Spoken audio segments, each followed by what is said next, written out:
میں بات کو کنکلوڈ کر رہا ہوں. روٹس میں آپ جا کے دیکھیں, یا حسد ہے یا شیطان کے معاملے میں تکبر ہے. یہی دو گناہ آپ کو نظر آئیں گے. کسی سے حسد, جس سے انسان رائے حق سے منحرف ہو, اسے نیچا دکھانے کے لیے.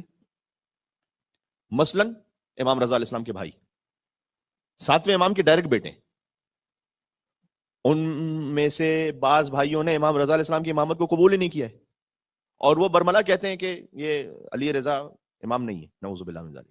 اب جب بھائی ہی یہ کہہ رہے ہیں تو لوگ کتنا ڈاؤٹ میں آئیں گے کہ بھائی تمہیں تو تمہارے بھائی امام ماننے کو تیار نہیں, تو ہم کیوں مانیں؟ کیا تھا؟ حسد. کیوں ہم نہیں امام ہے, یہ کیوں ہمارا بھائی امام ہے؟ تو انہوں نے امامت کو قبول نہیں کیا.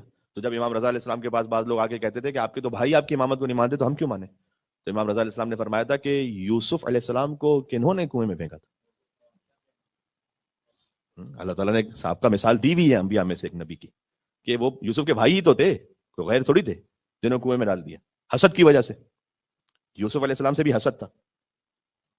تو جہاں کہیں فیملی میں حسد, اللہ نہ کرے بھائیوں میں حسد, کمیونٹی میں حسد, آپس میں کہیں پر حسد آیا, کہیں نہ کہیں اس سے گناہ کا راستہ کھلے گا, اس سے تہمتوں کا راستہ کھلے گا, اس سے غیبتوں کا راستہ کھلے گا, اس سے ایک دوسرے کی عزتوں کو اچھالنے کا راستہ کھلے گا.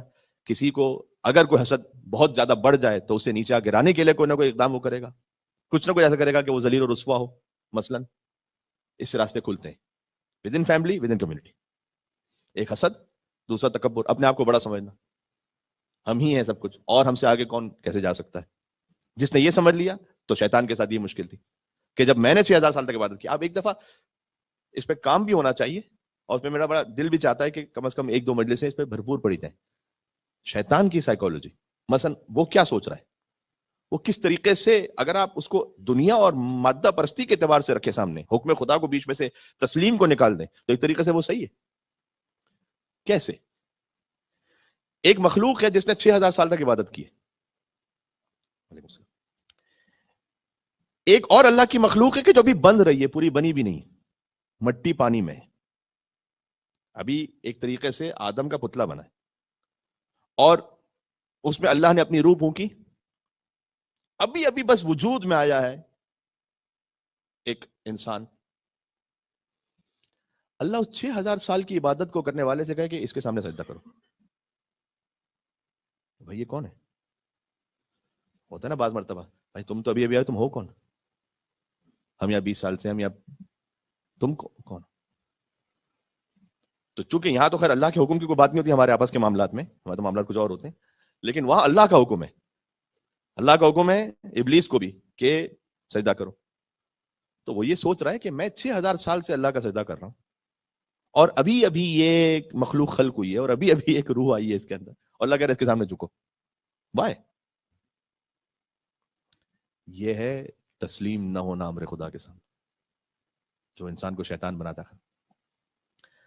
تو ماں منع کا, اللہ کہتا ہے کہ تجھے کس چیز نے روک کے رکھا کہ جب میں نے تجھے حکم دیا تھا کہ سجدہ کرو تو سجدہ نہ کر. تو اللہ سبحانہ و تعالیٰ تو یہ سمجھانا چاہ رہا ہے کہ میری نگاہ تو مٹیریل پر ہے ہی نہیں کہ یہ پانی اور مٹی سے بنا ہوا ہے. اللہ تو کہہ رہا ہے میرا حکم ہے. تمہاری نگاہ مٹیریل پر ہے نا, میرا تو حکم ہے یہاں پر, تم کیوں نہیں جھک رہے؟ اور اس پر اللہ تعالیٰ نے اس کا امتحان بھی ایسے لیا ہے. اب یہ مولا علی علیہ السلام ہی سمجھا سکتے تھے, آل محمد علیہ السلام ہی سمجھا سکتے ہیں کہ اس وقت کے کیا حالات تھے, باقی طور کوئی بتا نہیں سکتا. تو مولا علی علیہ السلام نے فرمایا ہے کہ خود قرآن میں اس کا اشارہ موجود ہے کہ اللہ سبحانہ وتعالیٰ نے آدم علیہ السلام کی مٹی کو خلق کیا تھا جس میں سڑی ہوئی کھنکھناتی مٹی, کوئی بہت اعلیٰ کوالٹی کی بھی نہیں تھی. یہ کیوں تھا؟ تاکہ اس کا امتحان پورا ہو, مٹیریل کو دیکھ کے نہیں جھکے. اللہ چاہتا تو کسی ایسے جوہر سے خلق کرتا کہ جس خود بخود آپ کو تھا نا, کبھی کبھی کوئی ایسی شے ہوتی ہے کہ آپ کا دل جھک جاتا ہے, یا کیا بات ہے. ایسا نہیں تھا کوئی, ایسا نہیں کہ بظاہر کو بہت فیسینیٹنگ ہے, بظاہر سڑی ہوئی کھنکھناتی مٹی ہے. اللہ کہہ رہا آپ جھکو, چونکہ میرا حکم ہے. یہ اللہ کیا چاہتا تھا؟ کیونکہ اللہ سبحانہ و تعالیٰ اپنے علم غیب سے جانتا تھا کہ 6000 سال کی عبادت کر کے تکبر میں آ چکا ہے. اللہ اس کے غرور کو توڑنا چاہتا تھا. تو وہ نہیں توڑ سکا اپنا تکبر, نہیں جھک سکا. حسد اور تکبر آپ دیکھیں گے اینڈ میں جا کے یہی ہے کہ جو برباد کر دیتے تھے، کہیں نہ کہیں اپنے آپ کو بڑا سمجھنا. بلکہ ایک روایت یہ بھی یہاں سے روایت ذہن میں آ رہی، بات ختم کر رہا ہوں کہ اللہ عز و جل نے پیغام یہ دیا کہ ایک موقع ایسا آئے گا، یہ اب آدم علیہ السلام کی خلقت سے پہلے کی بات ہے، پہلے آسمان پر یہ پیغام آیا کہ ایک پیغام ایسا آئے گا کہ اللہ سبحانہ و تعالیٰ کا ایک حکم آنے والا ہے تم تک، تم سب اطاعت کرو گے سوائے ایک کے، ایک تم میں سے وہ بدبخت قرار پائے گا. تو جب پہلے آسمان پر پیغام آیا تو وہ جو پہلے آسمان کے فرشتوں کا سردار تھا اس نے اپنے آپ کے لیے سوچا کہ کہیں وہ میں ہی تو نہیں ہوں، ایسا نہ ہو کہ وہ میں ہی ہوں. اور اس نے یہ بات دوسرے آسمان کے فرشتوں تک پہنچائی تو دوسرے آسمان کے فرشتوں تک یہ بات پہنچی تو ان میں سے بھی جو سردار تھا اس نے یہ کہا، جو فرشتوں کا جو اللہ سبحانہ وتعالیٰ نے دوسرے آسمان پر انچارج مثلا رکھا ہوا تھا، اس نے یہ کہا کہ دوسرے فرشتوں کے لیے کیا، میں تو خود اپنے آپ کے لیے پریشان ہو گیا جب تم نے یہ بات کہی ہے، میں دوسروں تک یہ بات پہنچاؤں. اور یہ بات تیسرے آسمان تک پہنچی، چوتھے آسمان، پانچویں آسمان، چھٹے آسمان، ساتویں آسمان. بس جب یہ بات ابلیس تک پہنچی تو اس نے کہا کہ ہاں تم، یعنی میں مفہوم سنا رہا ہوں روایت کا، کہ ہاں تم تو اپنے بارے میں صحیح سوچ رہے ہو، پریشان ہو رہے ہو، لیکن میں نے تو 6000 سال تک مثلا عبادت کی بھی، میں تو ایسا نہیں ہو سکتا، میں نے تو اتنے سجدے کیے تو ایک اور سجدہ ہو جائے گا تو کیا فرق پڑے گا. اسے معلوم نہیں تھا کہ اللہ کس کو سجدہ کروانے والا ہے اور کہاں کروانے والا ہے.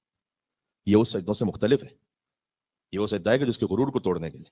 لہٰذا اس نے کہا تھا کہ پروردگار مجھے جتنے چاہے سجدے کروا لے، بس ایک سجدہ چھوڑ دے. تو اللہ نے کہا عبادت وہ نہیں جو تو چاہے، عبادت وہ ہے جو میں چاہوں. اللہ اکبر.